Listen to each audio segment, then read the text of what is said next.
saya nak sambung topik yang pernah saya bincangkan. Ini kiranya part yang ketiga berkenaan topik bahagian-bahagian fungsian dalam organisasi perniagaan. Okey, kali ini kita akan habiskan topik ini yang mana dalam video ini akan membincangkan 3 topik utama, iaitu penggunaan teknologi, yang kedua adalah hubungan dan interaksi antara bahagian fungsian, dan objektif yang ketiga di dalam video ini adalah untuk melihat interaksi dan perkaitan antara bahagian fungsian dalam dua perniagaan berlainan. Okey, untuk topik yang pertama ni kita akan lihat tujuan penggunaan teknologi maklumat. Kalau tengok sini ada 2 perkara yang akan dibincangkan. Yang pertama berkenaan dengan penggunaan teknologi maklumat. Yang kedua adalah aplikasi dalam perniagaan. Okay, kalau kita tengok dekat sini, tujuan dia kenapa kenapa penggunaan teknologi maklumat ni sangat penting. Kita ada 8 tak salah saya. Ada beberapa lah tujuannya yang kita boleh bincangkan dekat sini. Okey, antaranya yang perkara yang kita lihat tujuan dia kenapa kena ada teknologi maklumat dalam sebuah organisasi ini. Yang pertama, dia akan membantu memudahkan sistem operasi. Dia membantu dalam memudahkan sistem operasi. Dekat sini yang nak mengatakan bahawa tujuan penggunaan teknologi maklumat ni melalui membantu memudahkan sistem operasi, di mana ICT ni dapat membantu organisasi perniagaan membuat keputusan, menyesuaikan diri dengan perubahan yang berlaku serta meningkatkan komunikasi antara organisasi. Okay, ICT ni juga membolehkan urusan menjadi lebih cepat, berkesan, mudah dan cepat. Okay, yang kedua, tujuan dia adalah memperoleh maklumat dengan cepat dan mudah. Okay, kalau kata dekat sini, perniagaan ni berupaya untuk mencari dan memperoleh maklumat yang diperlukan daripada pelbagai sumber melalui ICT. Seterusnya, memudahkan dan mempercepatkan proses perjalanan idea dalam membuat perbincangan. Okay, ini adalah tujuan yang kedua. Yang ketiga adalah memperluaskan skop perniagaan. Di mana kewujudan ICT ini membolehkan organisasi perniagaan meluaskan skop perniagaan daripada berurusan secara fizikal kepada maya. Sebelum ni kita kena jumpa face to face kan. Sekarang ni tak perlu jumpa pun kita masih boleh buat perjanjian ataupun membuat hubungan dalam perniagaan antara beberapa company ataupun satu company. Okey, seterusnya membolehkan organisasi ini mendapat jumlah pelanggan yang lebih ramai meliputi jaringan di seluruh dunia. Ini tujuan yang ketiga. Tujuan yang keempat adalah memudahkan aktiviti keuangan dan perakaunan. Melalui rangkaian teknologi maklumat ni, aktiviti keuangan dan perakaunan ni dapat dijalankan dengan lebih mudah, cepat, tepat dan berkesan. Ini kewujudan pelbagai perisian ni dapat membantu dalam memastikan ketetapan dan pengiraan dan juga kemasukan data. Maksudnya proses segala documentation berkenaan dengan keuangan ni dapat dibuat dengan mudah dengan ada bantuan perisian-perisian tertentu dalam bidang keuangan. So dengan teknologi ni sangatlah memberi kelebihan kepada peniaga untuk beroperasi dengan lebih baik, efisien. Okay, yang kelima, tujuan dia teknologi maklumat ni adalah menyediakan operasi perniagaan yang lebih efektif dan juga efisien. Kalau penggunaan ICT ni membantu organisasi perniagaan menguruskan organisasi perniagaan dengan lebih baik, dapat membuat keputusan berasaskan maklumat yang tepat dan membantu dalam meningkatkan kelebihan persaingan dalam kalangan pesaing-pesaing yang lain. Okey. Itu adalah tujuan yang kelima. Yang keenam adalah dapat meluaskan pasaran perniagaan. Dengan adanya teknologi ini, perniagaan dapat diperluaskan ke tahap yang global melalui kemajuan teknologi maklumat tanpa sempadan. Ini akan memberikan kelebihan. Peniaga dapat memaksimalkan keuntungan. Ini antaranya. Yang ketujuh, mewujudkan hubungan dan jaringan yang lebih luas. Kalau kita tengok dekat sini, jaringan dengan pelanggan dan juga rakan strategik dalam perniagaan dapat dilaksanakan disebabkan oleh tiada lagi halangan komunikasi yang boleh menjejaskan interaksi antara dua buah ataupun lebih perniagaan. Okey, yang terakhir, yang ke-8 dekat sini, melalui teknologi maklumat ni dia dapat mempercepatkan sistem pengeluaran dan pengedaran. Di mana penggunaan ICT membantu memastikan proses pengeluaran ni dapat dipantau secara lebih sistematik. Seterusnya membantu mempercepatkan operasi pengeluaran dan juga pengedaran. So dekat sini kalau pelajar tengok ada 8 tujuan teknologi maklumat kepada organisasi perniagaan. Secara keseluruhannya apa yang kita boleh ringkaskan di sini, dengan ada kemajuan teknologi maklumat ni, perniagaan kita dapat dikembangkan dengan lebih meluas di peringkat global. Lepas tu pekerjaan ataupun urusan dalam pentadbiran dapat berjalan dengan lebih efektif dan juga efisien. Okay, ini adalah tujuan teknologi maklumat yang mana dia dapat membantu dalam pengurusan dan juga aktiviti perniagaan dalam sebuah organisasi. Okey, yang seterusnya kita nak lihat berkenaan dengan aplikasi-aplikasi yang ada dekat dalam pasaran kita ni untuk teknologi maklumat bagi memudahkan urusan perniagaan kita.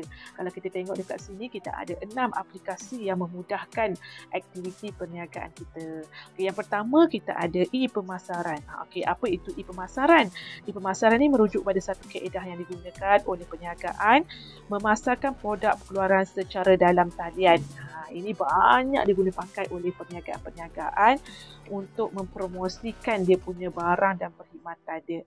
Kaedah ini memberikan kemudahan kepada pelanggan untuk mengetahui maklumat berkenaan dengan barang dan boleh membuat tempahan dengan kadar segera. Ini nampak banyaklah dalam pasaran kita pun, cuma klik sahaja kita boleh dapat beli barang-barang dan perkhidmatan yang kita nak kan. Contoh kemudahan di pemasaran yang kita ada sekarang ni, kita ada Shopee lah, Lazada lah, semua benda tu kita boleh guna pakai untuk aktiviti perniagaan. Kemudian kita ada yang seterusnya disebut sebagai e-dagang. E-dagang adalah satu sistem urusan perniagaan berkaitan dengan tempahan, pembelian dan pembayaran dilakukan dalam talian juga. Penggunaan kaedah ini membolehkan peniaga mendapat faedah dalam peningkatan hasil jualan kerana memudahkan pekerjaan, memenuhi kehendak pelanggan dengan segera dan secara berterusan tanpa henti. Sama juga aplikasi seperti Shopee tadi kan, itu kita sebut sebagai e-dagang jugalah, di mana kita boleh membuat pesanan kan.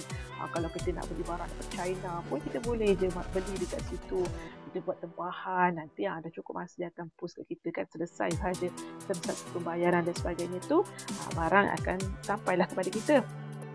Okey, kemudian aplikasi teknologi maklumat dalam perniagaan juga kita ada e-government ataupun e-kerajaan ni, di mana pihak peniaga menggunakan secara dalam talian untuk sebarang urusan perniagaan yang melibatkan pihak kerajaan seperti kementerian dan jabatan kementerian. Kalau kita tengok sini, urusan pihak perniagaan dengan pihak kerajaan akan menjadi lebih cepat, menjimatkan kos dan luas. Biasanya e-government ni seperti contoh kita nak bayar teks ke, nak bayar cukai ke, sebagainya lah yang melibatkan nak renew road tax ke, nak renew lesen perniagaan dan sebagainya, boleh menggunakan e-government ni.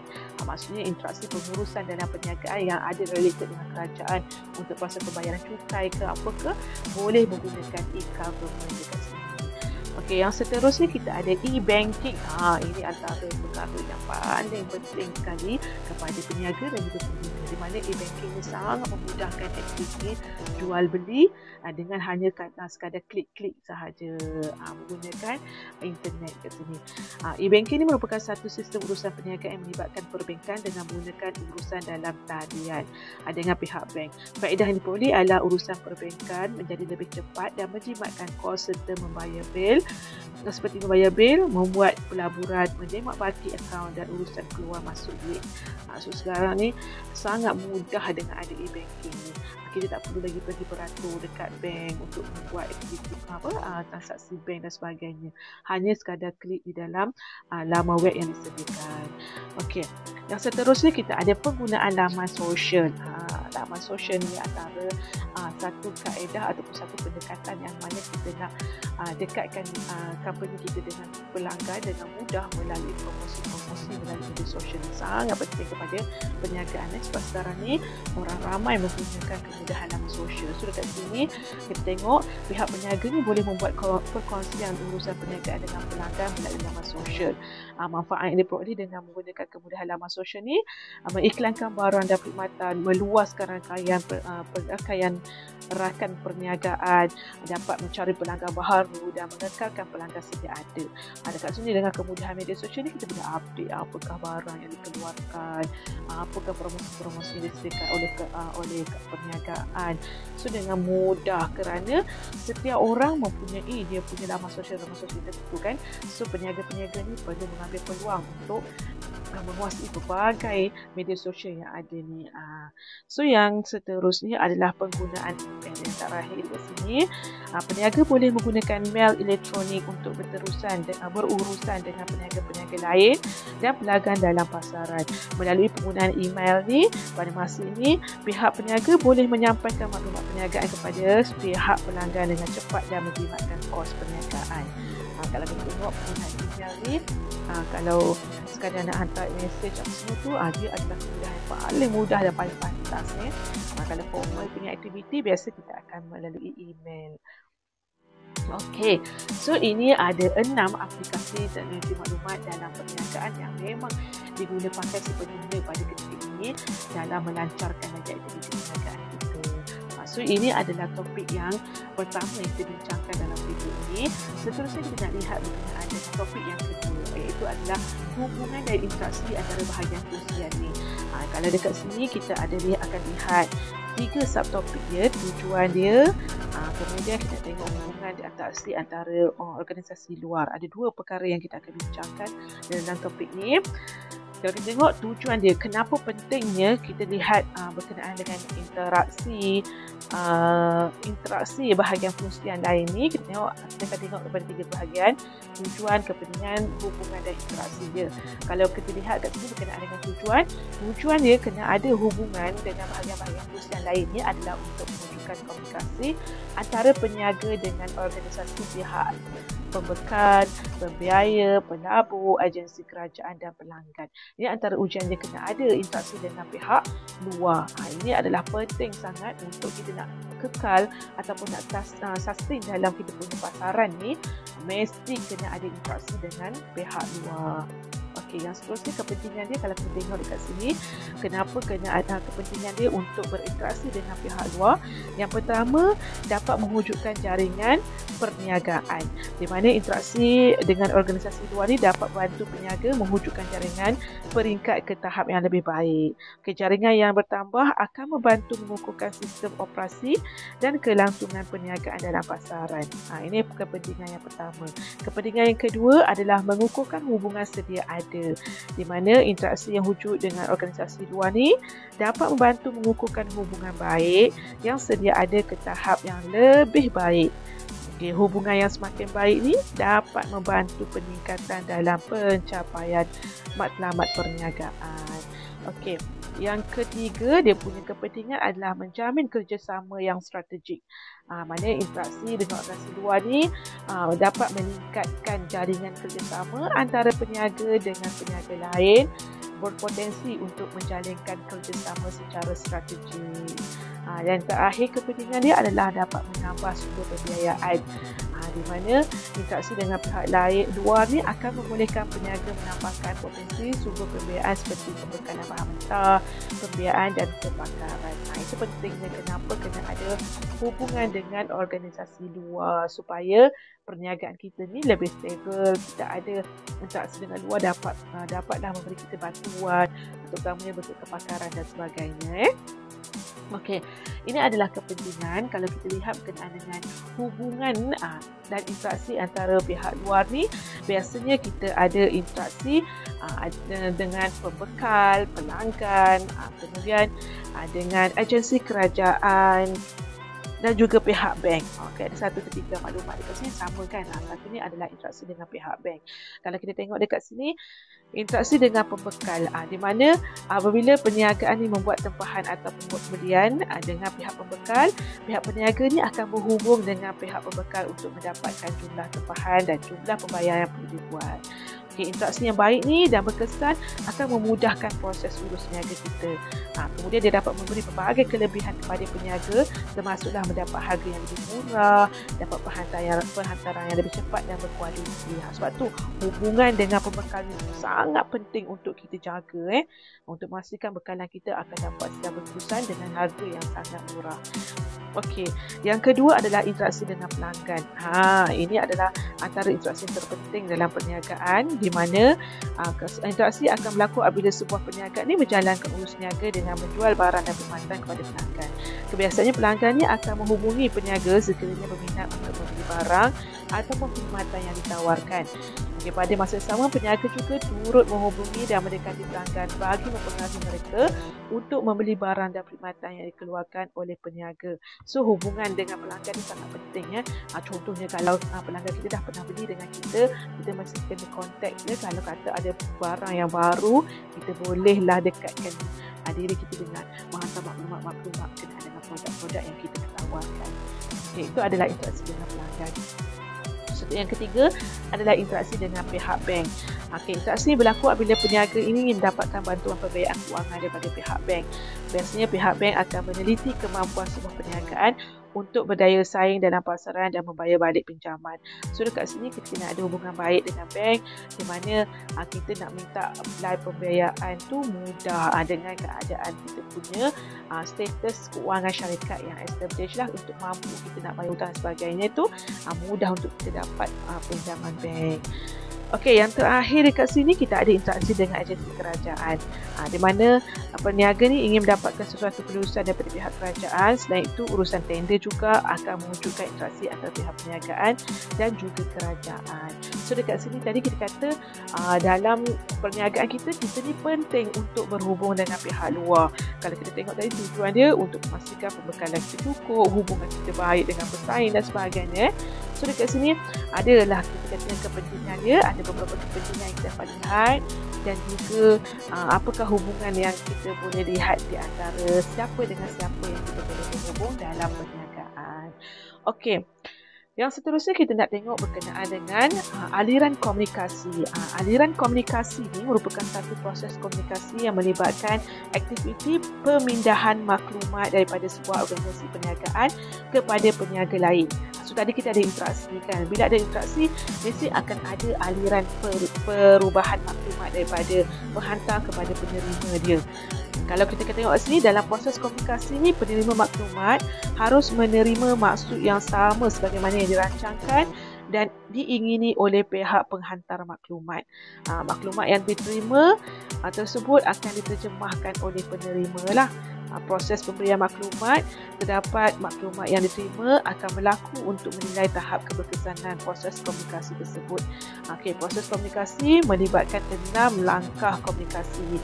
Kalau pelajar tengok dekat dalam gambar rajah saya ni, daripada nombor 1 sehingga nombor 6 ni, dia adalah proses komunikasi yang akan terlibat apabila berlakulah komunikasi di antara penghantar dan juga penerima maklumat. Kalau kita tengok 1 hingga 6 ni apa? Mari kita tengok dekat sini. Nombor 1 ni penghantar maklumat. Kalau penghantar maklumat ni, dia akan mencipta maklumat daripada pencetusan idea dia. Contohnya, Ketua Eksekutif Proton akan memberi maklumat kepada semua pengurus cawangan dan pengurus bahagian yang terlibat. Kemudian pengurus pasmaran ni ingin memberikan taklimat seterusnya kepada pemasaran untuk keluaran baru, iaitu Proton Perdana.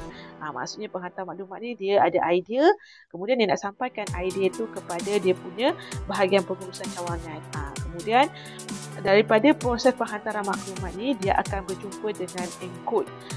Encoding ataupun encode. Encode ni adalah proses melibatkan pengolahan terhadap sesuatu idea, sedia ada seperti dalam bentuk tulisan, gambar ataupun petuturan agar dapat disampaikan penerima faham maklumat yang dengan mudah.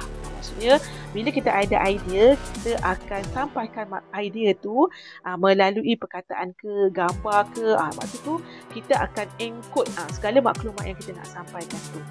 Contohnya kat sini, pengurus pemasaran Proton menggunakan tayangan video dan gambar bagi menerangkan strategi pemasaran yang boleh digunakan untuk menebusi pasar baru.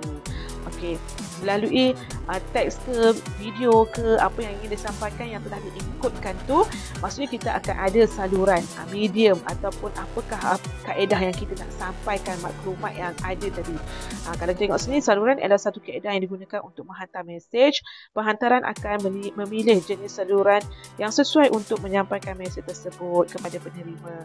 Okay, saluran media yang digunakan boleh diterima daripada gabungan antara audio, visual dan bertulis. menulis. Contohnya pengurus pemasaran proton boleh menggunakan peralatan medium yang menggabungkan teknik audio dan visual. Contohnya dia menghantar email berbentuk video atau visual itulah. Itu saluran yang kita boleh guna pakai untuk menyalurkan kita punya idea yang telah kita encodekan menggunakan video tadi. Kemudian setelah kita menyalurkan, dia akan berlaku decode dekat situ. Decode adalah proses pihak penerima menterjemahkan mesej yang dihantar oleh penghantar. Selepas menerima mesej, penerima akan menterjemahkan mesej tersebut mengikut kefahamannya. Contoh dekat sini, penerima maklumat yang dihantar oleh pengurus pemasaran iaitu penyelia jualan dan jurujual. Penerima maklumat berurusan memahami maksud secara mesej dengan penerangan yang disampaikan oleh pengurus pemasaran proton tentang strategi pemasaran untuk memenuhi pasaran baru. Maksudnya di kod tu kita mentafsirlah apa mesej yang disampaikan oleh penghantar. Kemudian penerima ialah pihak yang menerima mesej yang dihantar oleh penghantar. Maksud penerima ni akan menterjemahkan mesej yang diterima berdasarkan pengalaman budaya dan latar belakang keluarga atau pendidikan. Peningkatan ini akan menentukan sama ada maklumat disampaikan secara berkesan ataupun tidak. Peringkat ni lah. Kemudian penyelia pemasaran dan jualan proton yang menerima dan memahami maksud mesej yang disampaikan oleh pengurus pemasaran proton tentang strategi pemasaran baru. Maksudnya penerima ni lah yang akan tafsirkan apa maklumat yang disampaikan. Kemudian dia boleh diterima oleh orang lain pula lah. Tapi dia yang akan memahami. Setelah dikod disampaikan, dia cuba tafsirkan apakah maklumat yang disampaikan. Kemudian yang terakhir, yang keenam di sini kita ada maklum balas. Maklum balas ni merujuk kepada tindak balas penerima terhadap mesej yang diterima. Setiap maklum balas yang diterima adalah penting untuk mengukur tahap keberkesanan proses komunikasi dan memahami maksud mesej yang dihantar oleh penghantar sama ada dengan maksud mesej yang diterima oleh penerima. Maklum balas ni boleh diberi dalam bentuk tulisan atau kata isyarat, badan ataupun mimik muka. Kalau kita sembang secara orang kata apa? Dalam email kan, so kita kena ada respon lah, noted ke maklum ke, supaya penghantar tu dia tahu penerima ni dah dapat maklumat dan dia faham maklumat yang dia beri. Kemudian kita tengok kat sini, maksud mesej yang ingin disampaikan dapat difahami penerima dengan sepenuhnya. Sebahagian sahaja atau maksud mesej yang gagal difahami. Ini adalah maklum balas. Kita nak tentukan sama ada kita faham ataupun tidak maklumat yang disampaikan. Dan yang terakhir kita akan ada gangguan. Gangguan ni merujuk kepada unsur-unsur luaran yang mempengaruhi proses komunikasi. Gangguan wujud daripada pelbagai aspek persekitaran. Contohnya gangguan daripada internet ke, gangguan daripada pelbagai faktor lah yang boleh menyebabkan mesej tu dia akan terganggu untuk difahami dan sebagainya. So ini adalah proses komunikasi. Kalau kita tengok dekat sini ada 6 aliran dia. Yang pertama mesti ada penghantar. Penghantar ni orang yang cetuskan idea untuk disampaikan kepada pihak penerima. Setelah dia ada idea, dia akan keluarkan idea tu dalam bentuk teks ke, video ke, apa sahaja yang dia nak gunakan. So penggunaan ataupun penghasilan maklumat dalam pelbagai bentuk tu kita kata kita encodekan maklumat, dan saluran ni kita menggunakan apa-apa sahaja saluran ataupun medium untuk kita sampaikan mesej tersebut. Kalau sekarang ni boleh menggunakan video ke, text message ke, voice note ke, apa sahaja kaedah saluran ni lah. Kemudian decode tu adalah maklumat yang disampaikan tu akan dikodekan dan disampaikan kepada penerima. So penerima ni bila dia dapat maklumat, dia akan baca dan ditafsirkan apakah yang ingin disampaikan oleh pihak penerima. So dia akan setelah faham apa yang disampaikan, dia akan memberi respon lah sama ada dia faham atau tidak based on apa yang dia dapat daripada penerima tu. Kebiasaannya dalam satu komunikasi kita ni mesti ada gangguan-gangguan lah. Antara gangguannya adalah internet ke, gangguannya dari aspek penyampaian mesej tidak clear dan sebagainya lah. Ini adalah proses komunikasi yang akan terlibat bila peniaga ni berinteraksi sama ada dengan pekerja dia ke, ataupun dia berinteraksi dengan pihak luar. Okey, ini adalah proses komunikasi. Okey, yang seterusnya kita akan lihat berkenaan dengan aliran barang dan perkhidmatan. Kalau kita tengok aliran barang dan perkhidmatan semua perniagaan ini, dia akan melibatkan aliran kepada 8 3, 4, 5 dan 7. 7 aliran dalam proses pengeluaran ni. Di mana aliran-aliran barang dan perkhidmatan ni dia akan melibatkan penggabungan di antara bahagian fungsian yang kita dah belajar sebelum ni. Kita ada belajar 11 bahagian fungsian.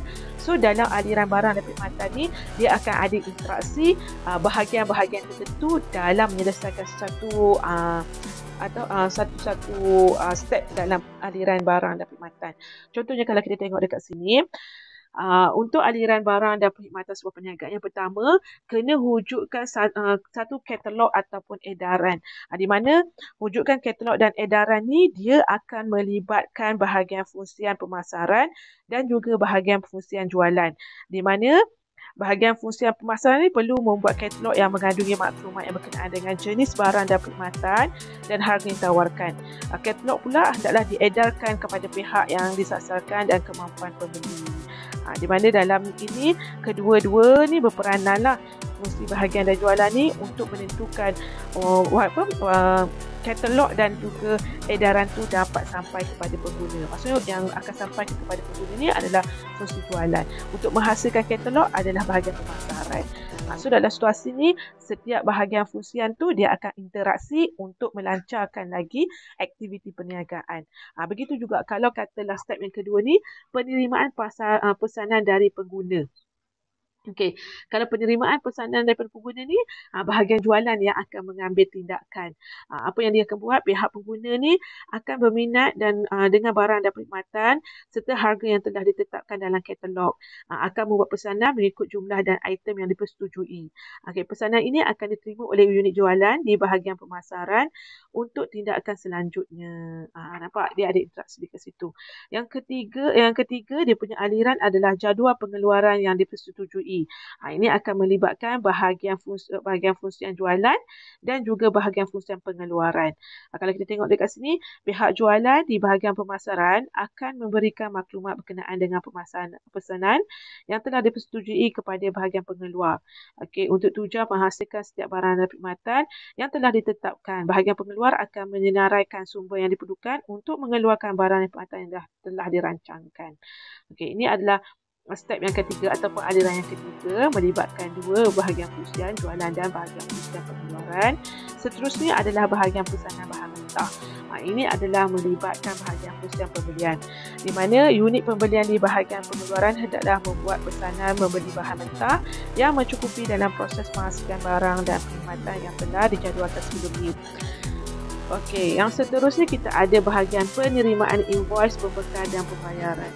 Ini akan melibatkan bahagian fungsian pengeluaran dan juga bahagian fungsian pengagihan. Kalau kita tengok dekat sini, bahagian keuangan ni, penerimaan invoice, pembekal dan bahagian pembayaran ni akan melibatkan bahagian fungsian keuangan sahaja. Di mana bahagian keuangan ni akan membuat pembayaran kepada pihak pembekal yang membekalkan bahan mentah kepada peniaga. Pengaliran-aliran wang keluar akan berlaku daripada peniaga kepada pembekal. So setelah kita nak beli bahan mentah, kena ada pembayaran lah. Yang ini akan melibatkan bahagian keuangan. Yang seterusnya adalah pengeluaran item barang dan pengedaran. Yang ini akan melibatkan bahagian pengeluaran dan bahagian pengagihan. Di mana bahan mentah yang diterima oleh pihak pembekal akan diproses untuk menghasilkan barang yang telah dipesan oleh pihak pengguna. Setelah selesai penghasilan barang, bahagian pemasaran mengedarkan kepada pihak pengguna yang membuat pesanan barang tersebut. Yang terakhir, aliran dia adalah penghantaran invoice kepada pembeli dan penerima bayaran. Ini pula kembali kepada bahagian keuangan, di mana bahagian keuangan menghasilkan invoice kepada pelanggan yang mengandungi senarai barang dan jumlah bayaran yang perlu dibayar oleh pihak pengguna. Pihak pengguna perlu membayar sejumlah wang daripada peniaga berdasarkan invoice ataupun invoice seperti pesanan yang dibuat oleh pihak pengguna sebelum ini. Okay, so kita ada 7 step ataupun aliran barang dan perkhidmatan sebuah perniagaan tu, bermula daripada kita membuat pemakluman kepada pengguna lah melalui katalog tu, sehinggalah berlaku proses jual beli di antara pengguna dan juga pembeli, penjual dan juga pembeli. So aktiviti ataupun aktiviti jualan ini akan melalui 7 aliran dia. Aliran ni dia akan melibatkan beberapa bahagian fungsian untuk menyelesaikan aktiviti jual beli tersebut. So ini adalah arah aliran barang dan perkhidmatan. Yang seterusnya kita nak tengok sedikit berkenaan dengan interaksi dan perkaitan bahagian fungsian dengan dua perniagaan berlainan. Maksudnya untuk sebuah perniagaan itu nak beroperasi, kita kena ada interaksi dengan pihak luar. Tapi pihak luar ni adalah berkenaan dengan peniaga jugalah. Di mana kita akan ada interaksi antara peniaga kecil dan juga interaksi antara peniaga besar. Maksudnya antara pesaing-pesaing kita lah ni. Okey, pertama kita nak lihat interaksi antara peniaga kecil. Peniaga kecil ni mempunyai bahagian-bahagian fungsian yang sedikit. Jadi setiap bahagian fungsian ni akan berinteraksi secara formal dan tidak formal. Staf yang terlibat dalam perniagaan dalam bidang jualan mengetahui pelanggan yang memahami manakah yang membayar bil mereka serta mereka dan juga manakah masih berhutang. Okay, pengurus ni mudah menjalankan tugas memantau aktiviti staf. Pertanyaan daripada pelanggan dapat diselesaikan dengan segera. Okay, interaksi antara peniaga. Kalau peniaga kecil ni nak menunjukkan bahawa setiap bahagian fungsian itu dia tak akan ada secara keseluruhannya. Tadi kalau kita belajar ada 11 bahagian fungsian kan. So dalam perniagaan kecil ni dia tak ada kesemuanya, tetapi dia boleh bertindak secara formal ataupun tidak formal untuk menyelesaikan semua proses pengeluaran dalam perniagaan. So mungkin staf itu yang sedikit tu dia akan menyelesaikan kesemua kerja-kerja adalah aliran-aliran perniagaan tu. Jadi, kalau kata perniagaan besar ni pula dia mempunyai banyak bahagian fungsian dan mempunyai lebih ramai staf. Biasanya proses komunikasi menjadi lebih panjang dan mengambil masa yang lama. Hubungan komunikasi yang baik antara pengurus dan pekerja dalam setiap bahagian fungsian adalah sangat penting. Peniaga ni memerlukan maklumat dan sokongan daripada bahagian-bahagian fungsi yang berkaitan supaya perniagaan tersebut dapat beroperasi dengan lancar dan berkesan. Kalau kita tengok dekat sini, interaksi bahagian fungsian antara peniaga kecil dengan peniaga besar ditunjukkan dalam jadual. Ini kalau pelajar tengok dalam buku teks, dia ada detail lah apakah bahagian interaksi dia. Kalau bahagian fungsian jualan untuk peniaga kecil dan peniaga besar ni dia adalah sedikit perbezaan. Kalau tengok yang pertama, bahagian jualan berhubung dengan pelanggan tanpa melalui bahagian pengeluaran. Bahagian jualan terus melaksanakan fungsi bahagian pembelian mengikut permintaan dibuat oleh pelanggan. Maksudnya kalau peniaga kecil ni dia terus direct je. Dia tak perlu pergi kepada bahagian-bahagian tertentu untuk pelaksanaan aktiviti perniagaan dia. Tapi kalau company yang besar ni dia kena melalui lah. Dia kata kerana birokrasi tu sebab dia ada banyak bahagian. So setiap satu tu dia ada pengurus-pengurus dia atau orang yang akan menguruskan. Maksudnya kita kena deal dengan orang yang berbeza untuk menyelesaikan transaksi perniagaan tu. So kalau ini boleh tengok secara keseluruhannya dalam buku teks. So apa yang saya dapat rumuskan dekat sini untuk interaksi peniaga kecil ni dia lebih mudah, pantas dan cepat kerana orang yang menjalankan tanggungjawab dalam bahagian fungsian tu mungkin orang yang sama. Tapi kalau interaksi perniagaan yang besar, biasanya dia ada banyak bahagian-bahagian yang bertindak secara formal. So bila formal, setiap kali aliran itu nak berlaku, dia mesti melalui satu bahagian. Yang mana dia lebih efisien lah, lebih baik. Sebabnya dia ada sistem yang sistematik tetapi prosesnya agak memakan masa yang agak panjang. Okey, so untuk hari ini itu sahaja yang saya nak kongsikan di mana kita dah bincangkan 4 subtopik. Bagi topik ini, itu bahagian-bahagian fungsi yang utama dalam organisasi perniagaan. Ada 4 topik yang kita perlu bincangkan sebelum ni. So selesai perbincangan berkenaan dengan topik yang ini, maka secara official saya boleh habiskan topik ni. So kita akan jumpa lagi untuk next kelas yang akan datang untuk membincangkan berbagai lagi matematika yang lebih menarik. Okay, bye. Thank you for watching.